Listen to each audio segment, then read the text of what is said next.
you still have a criminal history, and it's not a gentle, quiet criminal history. You've indicated that you are not a flight risk, but in your criminal history, I can see the way you would be released. You're muted, so it might make more sense for you to listen to me, but that's your choice. So again, that GPS tether would be placed. If we can get a good address for home confinement, that's fine. I would note for the record, Mr. Tubbs is standing, yelling, and giving me the finger. I'm going to set a cash bond, $500,000, cash or surety, no time. And tell me your full and complete name for the record. Anything you say can and will be used against you in a court of law. All right, Ms. Pate is going to assist you today from the Public Defender's Office, and I've signed an order referring you to the local appointing authority. Ms. Pate, would you like the court to read the complaint in this matter, or do you waive formal reading? We asked for the complaint for formal reading at this time, Your Honor. Thank you. Thank you. Mr. Tubbs, I'm going to go through the details of the complaint with you at this time. It is a 3-count complaint.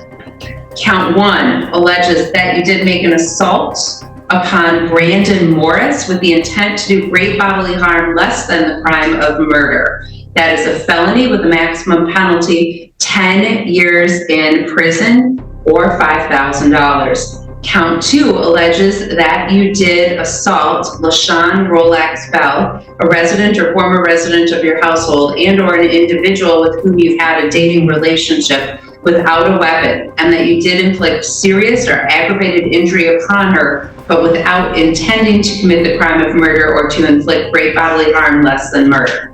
Count 2 is commonly known as aggravated domestic violence. That is a misdemeanor with a maximum penalty 1 year in jail and or $1,000. It's a second offense, so that's actually going to the penalty should go up. Should that penalty be going up actually for the second offense, Ms. Tink? It should, yes. It should be a 2 year, I believe. I think it's 2 years, $5,000 is what that actual max penalty is because it's a second offense. Ms. Tink, can you check that? No. Hold on, Mr. Tink. Hold on, just hold on. Ms. Tink, can you check that and we'll get that corrected before we end this hearing? So that's Absolutely. The second charge.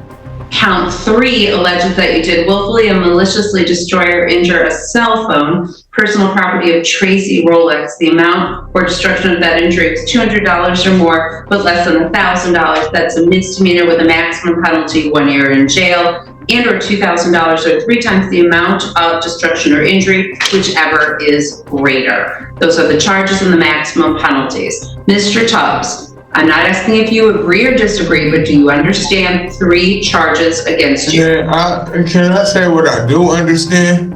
And my lawyer would help. What happened with what you just told me? Miss Public Defender, you said now it's your third name in there. You see how things switch? Mr. Tubbs, the complaint was amended after we met. Huh? Mr. Tubbs, the complaint was changed slightly after we met, which is why I requested. It seems to be a lot of changes in here. It's a lot of new people. Okay, so these are the allegations against you. The first charge is that you did commit an assault with intent to do great bodily harm, less than murder or by strangulation against Brandon Morris. The second charge is that you committed an aggravated domestic violence against LaShawn Rolex Bell. And the third charge is that you had a malicious destruction of personal property of a phone owned by Tracy Rolex. So 3 people. So those are the charges against you. So do you understand each of those charges? Now, do you agree or disagree? Or do you understand each of them? I understand. All right, and you understand the maximum penalties for those charges? No. You don't understand the maximum penalties? Man, I'm hearing them, but they false allegations. Well, that's a separate issue. That's why I said to you, I'm not asking if you agree or disagree. Do you understand what you've been charged with and you understand And I'm trying to understand, but it seems like every time I talk to someone, it just keeps changing up. I want to see what's next. What's going on? What am I facing? So I just told you what you're facing. 3 charges: assault with intent to do great bodily harm, less than murder or strangulation. That's a felony, right? That's a felony. 10 Okay. years or $5,000. Aggravated domestic violence, that's a second offense. What's the max on that, Ms. Tink? I apologize, and I apologize that it was charged wrong. For an aggravated domestic violence second offense, it is a 5-year maximum sentence and a $5,000 fine. Okay. And does that make it a felony? Yes. All right, so 2 felony charges. Ms. Tink, you'll submit an amended complaint for that? Absolutely. So, yes. all right, because it's a second offense, that makes it a felony. So 5 years, $5,000, and count 3 is a misdemeanor, 1 year, and or $2,000. So those are the charges. Those are the maximum penalties. Counsel's indicated you're going to stand mute, so I'll enter a plea of not guilty on your behalf. But ma'am, can I say how I got here? But sir, Huh? we do this in a particular order. This is not the first time you've been in court. This is not the first time you've been arraigned on a felony. So you know how the system works. I'm going to go through what I have to do in our normal course. And then if you have questions at the end, I'm happy to answer those questions. Yeah, I'm just so much confused, and I'm pretty sure my public defender know why I'm confused, because I told her how much this stuff changed.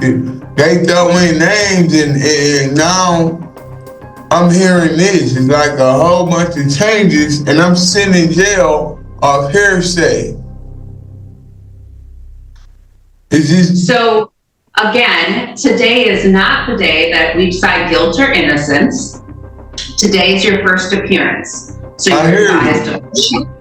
Okay, so then let me do my job, okay?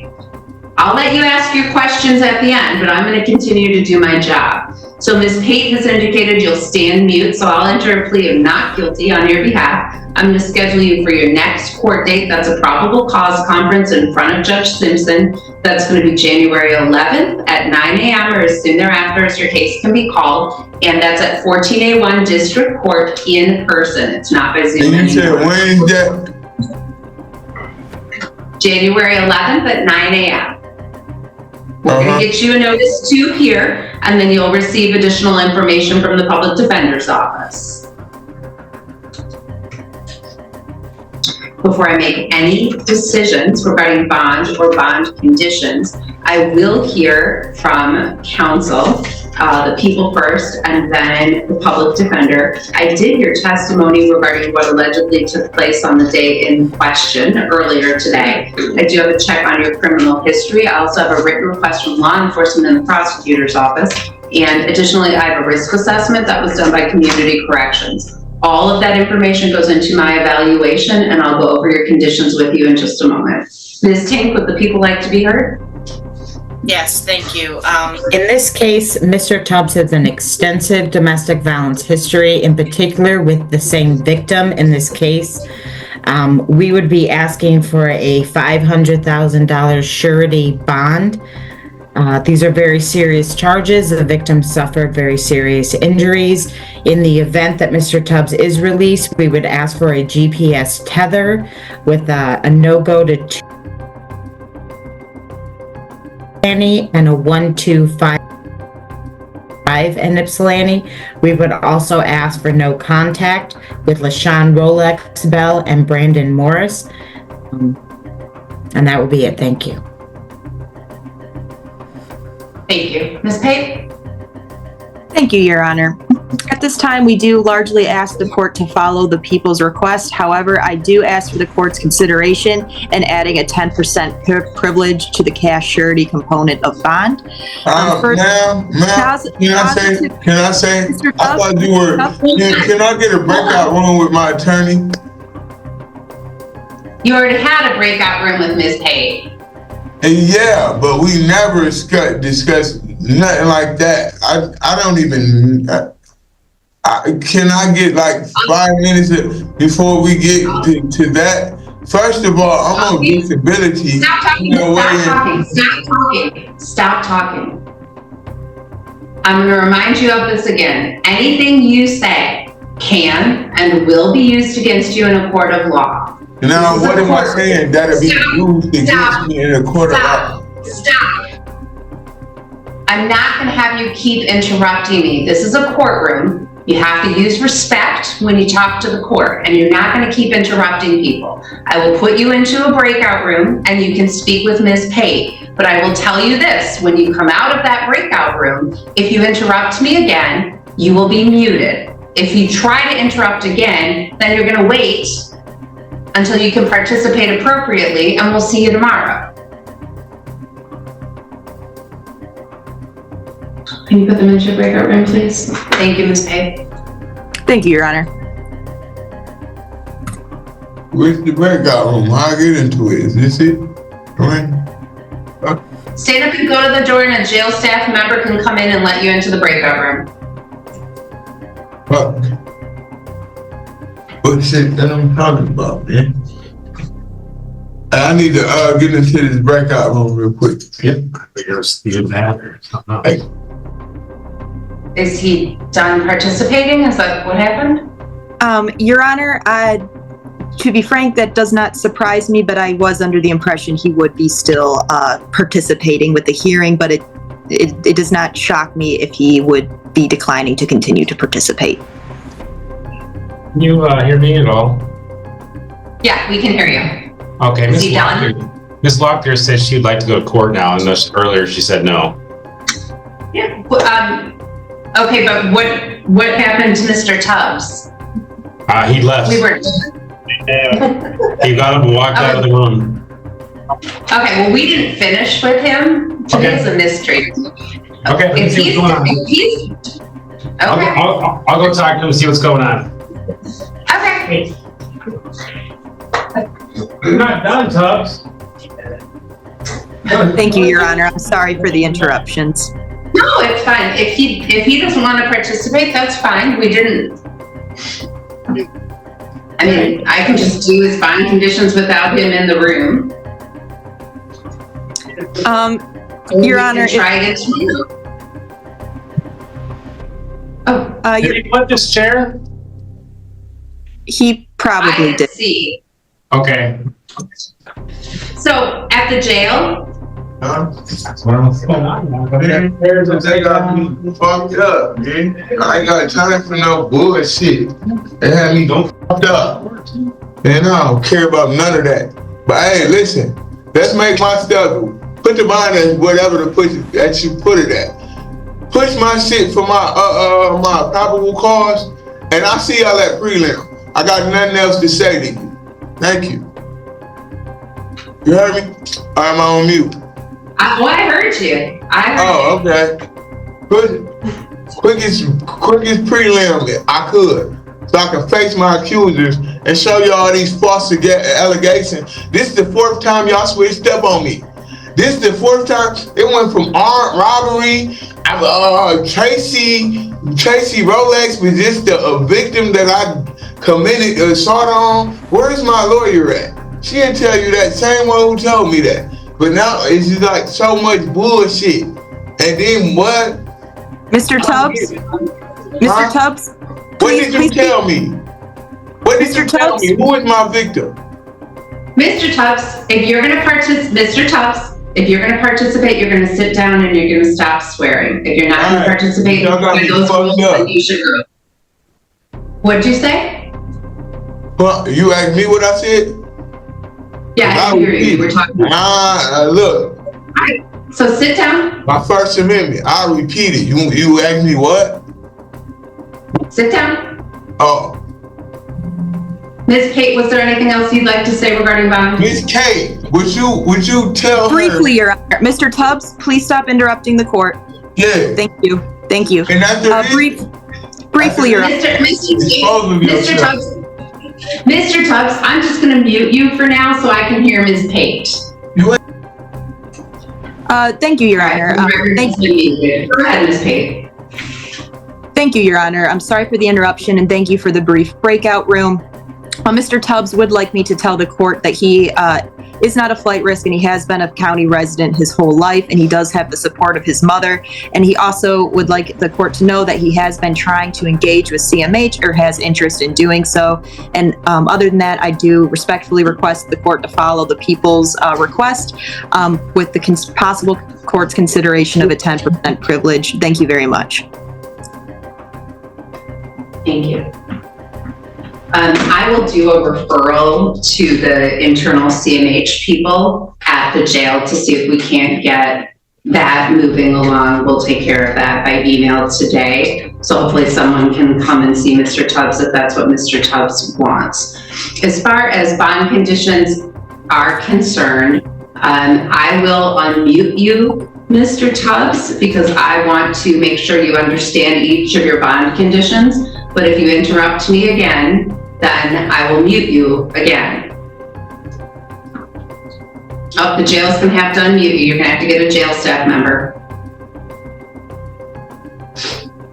But remember, if you interrupt me again,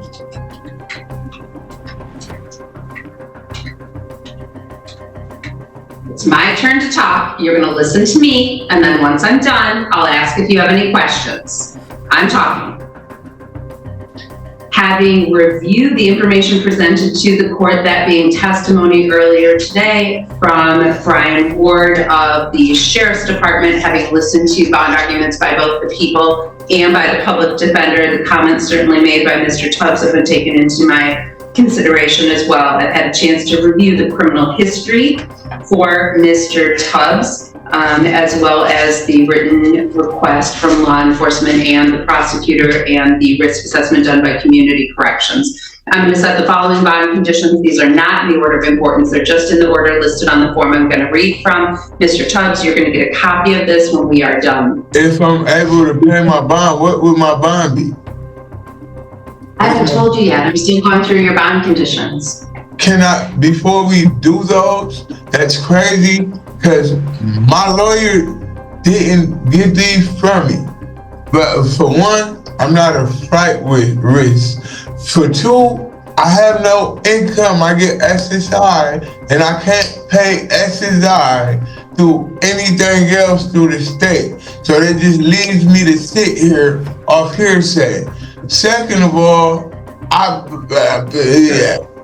what's wrong with putting me on a GPS tether, and not only that, a GPS tether where I can stay somewhere and make it easier than me being locked up, not having nothing, and I can't do anything here. And then only for these things to be thrown out when the preliminary exam come through. I can tell that by the way the stories change. My lawyer even told me a different story, and it's funny how she just sit there like, what? I'm not, Mr. Tubbs, I'm not going to have you attack Ms. Pate. I'm not, but I'm just saying. If you stop for a second, I'll explain to you why, in using your phrase, the story has changed. Whatever happened, right? There are allegations of what specifically happened. The police made a report. The police passed that report on to the prosecutor's office. There's a lot of moving parts in this report. The prosecutor's office typed up a complaint. Somehow the wrong name got put in that complaint. So it was a typographical error. That's what happened. So when you spoke with Ms. Pate, she was looking at the original version of the complaint, and that original version had a different victim in the second paragraph. As soon as I saw the paperwork and I heard the testimony, I realized there was a typo. So I contacted Ms. Tink and had Ms. Tink fix that. So there's no confusion about who was injured in this circumstance. That's not Ms. Pate's fault that somebody put the wrong name in on a document. That has nothing to do with whether it happened or it didn't happen. So you're not going to attack Ms. Pate. She's doing her best. I'm not attacking nobody. I'm not attacking nobody. She does a fine job. Well, you're picking on her, and I'm not going to have you besmirch her. She's a great attorney. What are you talking about? I'm just saying she know what I was aware of, and she just knew. Like, see, man, I'm not attacking nobody. Because it's irrelevant, because it's already been fixed. There was an error. But I wasn't aware of that. It's been fixed. I wasn't You are aware of that. because it, Now I I made am. you. Okay, so now we're all on the same page. So your three arguments to me are, you're not a flight risk, you have no income, so it doesn't help anybody to have you sitting in jail when you only have SSI, so I shouldn't give you a large cash bond. And instead of sitting in jail, you'd like a GPS tether and some kind of home confinement, right? That's what you're saying? I mean, like, I can't eat in here. I can't do anything in here. I Okay, can't so you receive do- help. I told my lawyer that I was trying to receive help, and that's exactly what I'm doing out there. These Okay, are and so that's boss like- So if you listen to me, I am trying to help you. That's why I said I will do a referral for you to community mental health. So if you can try to keep yourself quiet when I'm talking, then you won't miss these important things of what we're trying to do so you can do what you need to do. So in response to the various arguments that you've made, you are going to get a GPS tether. Now, I don't have an address for you of where you're going to stay. So I can't lock you into that address to do home confinement. If you agree, if you're able to post your bond, if you agree to home confinement at your mom's, I'm happy to do that. But you What haven't is the given us bond that I would be able to post? Okay, but if you are What able would to be post the your bond, bond? I haven't gotten there yet. I don't have So any. I don't have a red cent for a bond. I don't have nobody there to pay a bond. So that just shows that that's impossible. I don't have anyone. Okay, so now I'm gonna go and I'm gonna mute you just so you can let me talk. So the purpose of bond is really twofold. It's to ensure that people come back to court, and it's to ensure that the community is safe. That includes all the people identified as victims in this case. And you have indicated you don't have any money other than Social Security, so you can't post a bond. I will tell you, in factoring in what to do, I'm not concerned with your financial circumstances in this case. To me, it is your financial circumstances are greatly outweighed by the significant crimes that are alleged to have occurred. I understand you're telling me those crimes don't matter because these people aren't going to come to prelim, but for the meantime, these charges stand. You still have a criminal history, even with cases that where people have not come to prelims, you still have a criminal history, and it's not a gentle, quiet criminal history. You've indicated that you are not a flight risk, but in your criminal history, I can see the way you would be released. You're muted, so it might make more sense for you to listen to me, but that's your choice. So again, that GPS tether would be placed. If we can get a good address for home confinement, that's fine. I would note for the record, Mr. Tubbs is standing, yelling, and giving me the finger. I'm going to set a cash bond, $500,000, cash or surety, no 10% privilege. We'll get his paperwork over to him. And if we can get an address for his mom, he can do home confinement at her place if he's able to post a bond. Anything further, Ms. Pate? No, Your Honor, thank you very much. Anything further, Ms. Tank? No, thank you. All right. Mr. Tubbs, I'll unmute you if you have any questions, but the second you swear or yell at me, you're done. Sit down, sit down, sit down. All right, so the jail staff can unmute you, but the second there's a swear word or you yell at me, it's done. So at the jail, you can unmute him. Can you hear me now? Mr. Tubbs, I will, if you have Hey man, just questions. give me my bond. What's my bond? Tell me what my bond is so I can get the fuck up.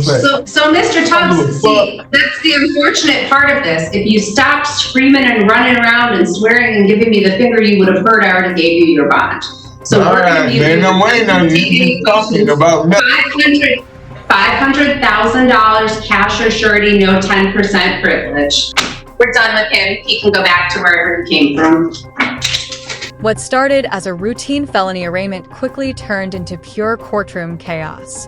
O'Neill Tubbs entered the hearing already yelling, interrupting the judge, and even flipping her off while facing multiple assault and domestic violence charges. As prosecutors detailed his violent criminal history and requested a massive $500,000 bond, Tubbs became obsessed with one thing: claiming the case kept changing. He repeatedly accused the system of switching names and altering allegations while his exhausted public defender tried controlling the damage. The situation spiraled further when Tubbs stormed out of the hearing, cursed at the court, then returned even angrier. But the judge never lost control. Calmly shutting down every outburst, she explained the prosecution's typo error, arranged mental health referrals, and finally delivered the crushing bond decision. Even after giving the judge the finger again, Tubbs got one final response: $500,000 cash bond. No exceptions.